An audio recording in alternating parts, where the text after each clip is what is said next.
Hello guys, good morning, જય શ્રી કૃષ્ણ. કેમ છો બધા? તો આપણી સવાર થઈ ગઈ છે ને 8:30 થઈ ગયા છે. તો જો ઓખાના હરણનો આજ છેલ્લો દિવસ છે વાંચવાનો. મંદિરે મમ્મીની લોકો જાય છે અને અમારા આરાધ્યાબેન જો પર્સ બર્સ નાખીને રેડી થઈ ગયા છે. તો જો આપણે આવી ગયા માર્કેટેથી ઘરે અને વાગી ગયા છે 11:30. તો અમારે તો જો 11:30 થયા ત્યાં થાળી પડી ગઈ છે. ગાઈસ તો વાગી ગયા છે સાંજના 7 અને જો આપણે આવી ગયા છે કિચનમાં રસોઈ બનાવવા માટે. આજે તો અહીંયા આપણે કડી આવી ગયા છે, કડિયા કામ કરવા વાળા. જો ફાઇનલી અમારે જો ઓટાનું કામકાજ અહીંયા ઢાળિયાનું પતી ગયું છે, હજી રોગો પાવાનો બાકી રહે. હેલો ગાઈસ, ગુડ મોર્નિંગ, જય શ્રી કૃષ્ણ. કેમ છો બધા? તો આપણી સવાર થઈ ગઈ છે ને 8:30 થઈ ગયા છે સવારના. અને જો હવે તો છોકરાઓને વેકેશન એટલે જો હવે છોકરાઓ નાસ્તા પાણી કરવા બેઠા છે. ઉઠીને ફ્રેશ થઈ ગયા, નાહી ધોઈને. અને જો અહીંયા બધા નાસ્તા પાણી હાલે છે. જય શ્રી કૃષ્ણ મમ્મી. મમ્મી નાસ્તો કરે છે, આરાધ્યા બેન નાસ્તો. આરાધ્યા શું ખાય છે? વેફર. અત્યારમાં વેફર હોય એલી હે? હું રહીશો એ કે હું રહીશું. હું રહીશો તું? 11 તો કાલ છે, આજ તો કાંઈ નથી. આજ તો હું બુધવાર રહી. ચૈતર મહિનાનું મોડું રહેવાનું ને લોણું. અમા કયા વારી આવે છે? લગભગ આવતી છે બુધવારી. તો બુધવારી નો આવતી હોય. હા, 3 તારીખ આવે છે બુધવારી 3 તારીખ નથી આવતી. શનિવારી 3 તારીખ આવે છે. નિવેદ છે ને આપણે શનિવારના છે. 1 તારીખ આવે છે ગુરુવારે, એટલે બુધવારે હોય. ના બુધવારે નહીં, પેલા મંગળવારે કા સોમવારે આવતું હશે. રવિ સોમ આવતું હશે. હા, આવે પછી ખબર પડે. આજ ગુરુવાર થયો. કાલ શુક્રવારે 11, શનિવારે 12, રવિવારે 13 ને સોમવારે 11. જો ઘટ ન થાય તો સોમવારે એમાં આવે ને, તો સોમવતી એમાં ચૈતર મહિનાની. તો જો અહીંયા નાસ્તા પાણી હાલે છે. અમારા આરાધ્યા બેન આજ તો બુધવાર રહ્યા છે એટલે વેફર ખાય છે. દૂધ પીધું કે દૂધે ન પીધું? અહીં દૂધ પી છે તારું. આમાં એટલી વેફરે શું થાય? પણ બપોરે નહીં પડે, પછી ખાવું કરશો. ના નહીં, છેલ્લે દૂધ પીવાનું. તો બપોર પી જઈશ ને ઉઠી પડ્યો છે. એ તો પણ ઓલું મેં વ્હાઈટ કામ કાઢ્યું હતું, વધ્યું હતું. એ દૂધ કાઢ્યું હતું કાલ મેં કાઢ્યું હતું. બસ તોય ખબર નહીં, જોઈ લેવું. તો જો સવારમાં આવું બધું ચાલે છે અત્યારમાં. નાસ્તા પાણીનું બધું કાર્યક્રમ. આજ છે બુધવાર. તો જો આજ બકાલું ને બધું લેવા જવાનું છે. તો ફટાફટ ચાલો કામ બામ કરી લઈ. અને આજ તો અમારે કાલની મેથી ઉગી છે અત્યારમાં. કાલ રોંઢાની હમી હાનની ઉઠી છે. તો જો આજ તો કુકરમાં હુકલ મેથી બફાઈ ગઈ છે. તો આજ તો મેથી દાણાનું શાક બનાવવાનું છે ને રોટલા ને બધું. તો અહીંયા મેથી તો અત્યારમાં મેં બાફી લીધી છે. એટલે જો અહીંયા ઓલો વ્હાઈટ કલર રકાબી ઢાંકી તમારે ખાવા હાટું મેં કાઢી છે. જો એટલી કાઢી. તો જો મમ્મીને કાચી જો અત્યારે પલાળેલી મેથી ખાહે. એને કડવું ન લાગે, ડાયાબિટીસ રહ્યું ને એટલે. અને અમારા ભાઈ જો તૈયાર થઈને આવી ગયા છે ઉઠીને. આખો નીતરતો હોય હો, જરી કે ટુવાલે કોરું થવાય કીર્તન. રૂવાટી વધશે નકરી વાહામાન બધે. ભીના કપડાં પહેરે છે તે. ટુવાલ શું હાટું આપ્યો હોય? માથું લોંદા જેવું લબડતું હોય. દરરોજ માથું ધોવાનું જ હોય હો. ઉનાળામાં ધોજે દરરોજ. આમ તો આ છોકરાઓને દરરોજ ધોવાના જ હોય. બાયું ન હોય. આ એ ઓલું છે, કોફી વાળું નથી, મેથી વાળું નથી. ખલાસ થઈ ગયું તો લઈ આવશું. કરી દો, લઈ આવીશ. તો પછી આજ ખલાસ થઈ ગયું છે ને. તો ચાલો કામ બામ કરી લઈ, પછી મળીએ આગળ પાછા. તો જો ઓખાના હરણનો આજ છેલ્લો દિવસ છે વાંચવાનો. મંદિરે મમ્મીની લોકો જાય છે અને અમારા આરાધ્યા બેન જો પર્સ બર્સ નાખીને રેડી થઈ ગયા છે. આરાધ્યા તું જાશે ને? હે? તો આરાધ્યા મંદિરે જાય છે. અને આ જો મમ્મીએ બનાવ્યો છે કંસાર. તો જો આ છેલ્લો દિવસ છે, કંસારની પ્રસાદી ધરવાની છે. કા તો ચોખાના લોટનો કંસાર બનાવ્યો છે. હવે લઈને જાય છે. તું લેવાની છો? આરાધ્યાને લેવાનું છે તો એમ જ હોય ને, ઠેલીમાં આડું થઈ જાય. ઓલું આમ છે ને, આ રીતે પકડીને લઈ લેવાય. તો ચાલો પ્રસાદી ખાવા આવી જાઓ બધા કંસારની. હાલો બેન, આવજો બેન. એ બેન તમે આવશો ત્યાં અમે ગામમાં વયા જાહો. કઈ લાવવાનું નથી ને બીજું કઈ? સાંભળે ફોન કરજો હાલો.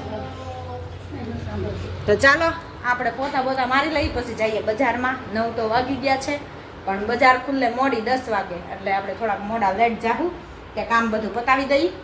તો જો આપણે આવી ગયા માર્કેટેથી ઘરે અને વાગી ગયા છે 11:30. તો અમારે તો જો 11:30 થયા ત્યાં થાળી પડી ગઈ છે. આજ બુધવારની રજા હોય તો 12 વાગવા ન દીધા. 11:30 થયા ત્યાં બેસી ગયા. જો આજ તો જો ગરમા ગરમ જો મેથી દાણાનું શાક ને રોટલી અને ડુંગળી જમાવટ આજ. હા મેથી દાણાનું શાક ખાવા હાલો. તો કેદુના વાહે પડ્યા હતા 2-3 દિવસા મેથી દાણાનું શાક કર તો આજ જો બનાવ્યું. અને અહીંયા જો રોટલા ચડે છે અમારા, મારો ને મમ્મીનો રોટલો. તો રોટલા પણ બની ગયા છે. મેથી દાણાનું શાક હોય એટલે રોટલા જ ભાવે, એની સાથે પછી આપણને રોટલી ન ભાવે. એટલે રોટલા હોય ને તો મજા આવે ખાવાની.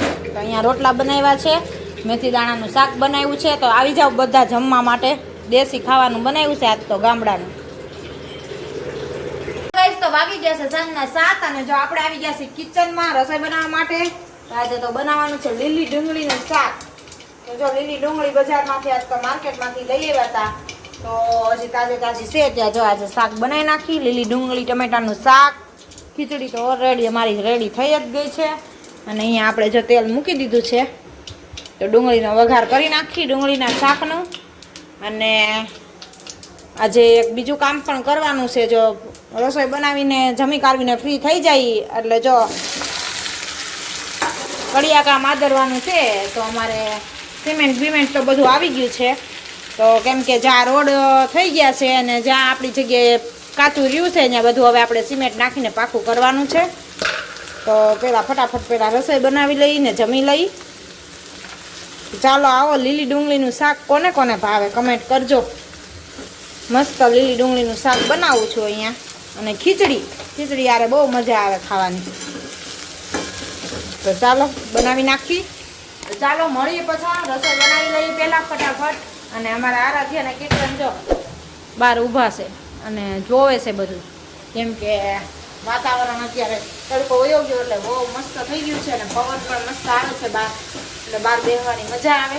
તો રસોઈ બનાવી લઈને પછી રાતે કામ કરશું એવું બધું છે. એટલે અત્યારે દિવસે નથી કર્યું કેમ કે તડકો હોય આખો દિવસ. ઓલું રાતે પછી ઠરી જાય અને હાલચાલ ન થાય એટલે રાતનું રાખ્યું. તો રાતે એ બધું કામ કરવાનું છે. તો ચાલો પહેલાં રસોઈ બનાવીને જમી લઈને ફ્રી થઈ જાય ફટાફટ. તો અહીંયા આપણે કડિયા આવી ગયા છે, કડિયા કામ કરવાવાળા.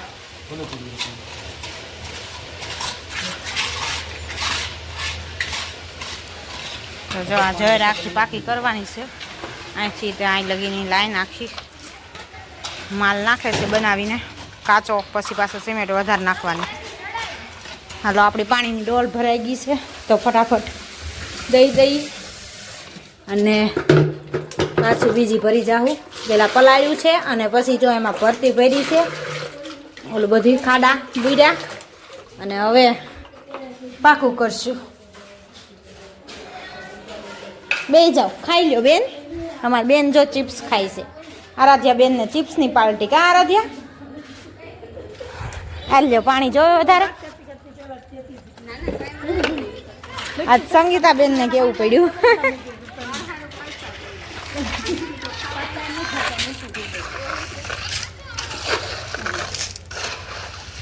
જો ફાઇનલી અમારે જો ઓટાનું કામકાજ અહીંયા ઢાળિયાનું પતી ગયું છે. હજી રોગો પાવાનો બાકી રહી ગયો છે. હા જો અહીંયા સરસ તમને બતાવી દઉં. કમ્પ્લેટ કડ બધી પૂરી દીધી છે. હે અહીંયા જો જ્યાં સુધી અમારી હદ છે ને ત્યાં સુધી તો અહીંયા પૂરું થઈ ગયું છે. તો કડિયા અમારે ઘરના કડિયા આવી ગયા છે. ઘરના કડિયા હોય એટલે જેટલું કામ કરવું એટલું બધું થઈ જાય. એટલે થઈ ગયું ને પૂરું થઈ ગયું. સિમેન્ટનો રોગો પાવાનો રહ્યો છે પણ આજનો દી હવે આને સુકાવા દઈશું. કાલે પાછો આનો રોગો મારી દેવું, માથે લીસું કરી નાખશું. કા એટલે હા સિમેન્ટ કેમ કે છે ને રાત મોડું થઈ ગયું એટલે જો અત્યારે હવે સિમેન્ટવાળાનું બંધ થઈ ગયું હોય એટલે સિમેન્ટ થોડીક માલ ઘટ્યો, સિમેન્ટ ખાલી ઘટી, બીજું તો બધું થઈ ગયું, રેતી બેતી બધું. તો હવે સિમેન્ટ કાલ લઈ આવીને માથે લીસું બધું કરવાનું જ્યું છે, બાકી બધું કામકાજ પતી ગયું. જો સરસ કામ થઈ ગયું બધું મસ્ત એવું.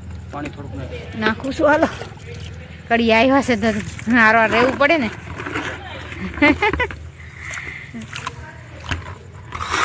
હવે એ નેન્યા ઢોળ દેવો સામે કાકડી વાળું સિમેન્ટ વાળું. તો રોડ જો મસ્ત એવો બની ગયો અને કામકાજ આપણું પાકું અહીંયા બધું થઈ ગયું. આ વખતે દિવાળીએ રંગોળી પૂરવાની મજા આવશે.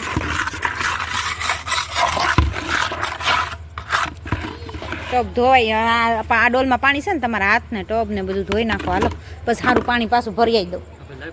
હા લાવ હાલો દઉં. જો આપણે બધું કામકાજ કરીને આવી ગયા ઉપર અને 10:30 પોણા 11 થઈ ગયા અને હવે બધું પતી ગયું છે. તો હવે આવ્યા ઉપર સુવા માટે, તો ચાલો હવે સૂઈ જઈશું. તો આ સાથે આજના બ્લોગને અહીંયા જ કરશું. લાઈક કરો, શેર કરો ને સબસ્ક્રાઈબ કરો. મળીએ કાલ નવા કન્ટેન્ટની સાથે. જય સ્વામિનારાયણ.